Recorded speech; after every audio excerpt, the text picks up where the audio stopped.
حضرت ابراہیم علیہ السلام نے جب خانہ کعبہ کو تعمیر فرمایا تو دعا مانگی، وَإِذْ قَالَ إِبْرَاهِيمُ رَبِّ اجْعَلْ، دعا مانگی اے اللہ یا رب العالمین، اے میرے رب اجعل ھذا بلدا آمنا وارزق اہلہ من الثمرات، اے اللہ میرے اہل خانہ کو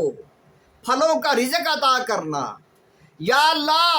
ابراہیم علیہ السلام نے عرض کیا اے میرے رب اس کو امن والا شہر بنا دے، خانہ کعبہ کو تعمیر کیا ہے وہاں پر کوئی بھی نہیں ہے۔ تو حضرت ابراہیم علیہ السلام دعا مانگ رہے ہیں کہ یا اللہ اس کو عظیم شہر، خوبصورت شہر بنا دے، امن والا، رزق والا، برکتوں والا شہر بنا دے۔ ھذا بلدن، یا اللہ اس کو شہر بنا دے، آمنن، امن والا، وارزق اہلہ من الثمرات، اور شہر والوں کو پھلوں کا رزق عطا فرما۔ من آمن منہم باللہ والیوم الآخر، یا اللہ جو ایمان والے، یا اللہ جو ایمان رکھنے والے ہیں، جو اللہ پر، یوم آخرت پر ایمان لائے، اللہ نے فرمایا اے میرے خلیل، اے میرے نبی، قال فرمایا ومن کفر فأمتعه قلیلا ثم اضطرہ الی عذاب النار،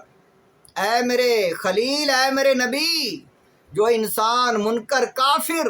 جو آخرت کا انکار کرنے والے، جو انبیاء کا انکار کرنے والے،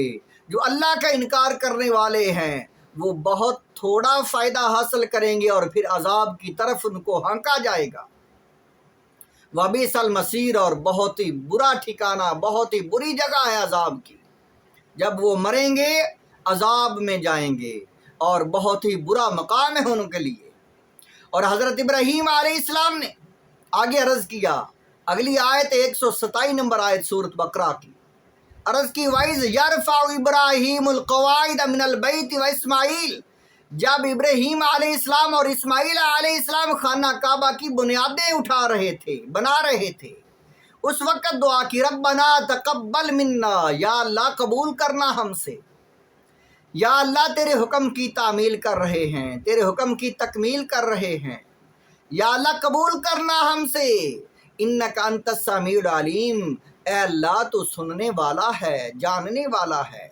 قبولیت کی دعا مانگی، رزق کی دعا مانگی، شہر کی امن کی دعا مانگی۔ ربنا وجعلنا مسلمین لک، اے اللہ، اے ہمارے رب، ہم دونوں کو اپنے حکم کے سامنے جھکنے والا بنا دے، اے ہمارے رب ہم کو اپنے سامنے جھکنے والا بنا دے، عاجزی کرنے والا بنا دے۔ وَمِن ذُرِّيَّتِنَا أُمَّةً مُسْلِمَةً لَكَ، اور اے اللہ ہماری اولاد کو، اے اللہ ہماری اولاد کو عبادت گزار، مسلمان اور اپنے سامنے جھکنے والا، اسلام کو قبول کرنے والا بنا دے۔ وَأَرِنَا مَنَاسِكَنَا وَتُبْ عَلَيْنَا، اور ہم کو یا اللہ حج کے طریقے سکھا، یا اللہ ہم کو حج کے طریقے، اپنی عبادت، حج کے قواعد ضوابط جو ہمیں بتا دے۔ وَتُبْ عَلَيْنَا، ہم پر رحمت اور مغفرت فرما، رجوع فرما ہماری طرف، اِنَّكَ أَنْتَ التَّوَّابُ الرَّحِيمُ، یا اللہ تو توبہ قبول کرنے والا، رحم کرنے والا ہے۔ حضرت ابراہیم علیہ السلام نے کتنی پیاری دعائیں مانگی ہیں۔ جب اللہ کا گھر بنایا جائے، جب مسجد بنائی جائے تو یہی دعائیں مانگنی چاہیے، اور یہ دعائیں وہ دعائیں ہیں جن میں سب کچھ ہی سما جاتا ہے۔ حضرت ابراہیم علیہ السلام نے اس وقت ایک اور دعا مانگی جو بہت ہی بڑی دعا، آخری نبی کو حاصل کر لیا، تو اللہ تعالیٰ نے فرمایا اے میرے خلیل تو نے سب کچھ ہی مانگ لیا، میرا آخری نبی مانگ لیا ہے تو ہم نے سارے ہی نبی تیری اولاد میں رکھ دیے۔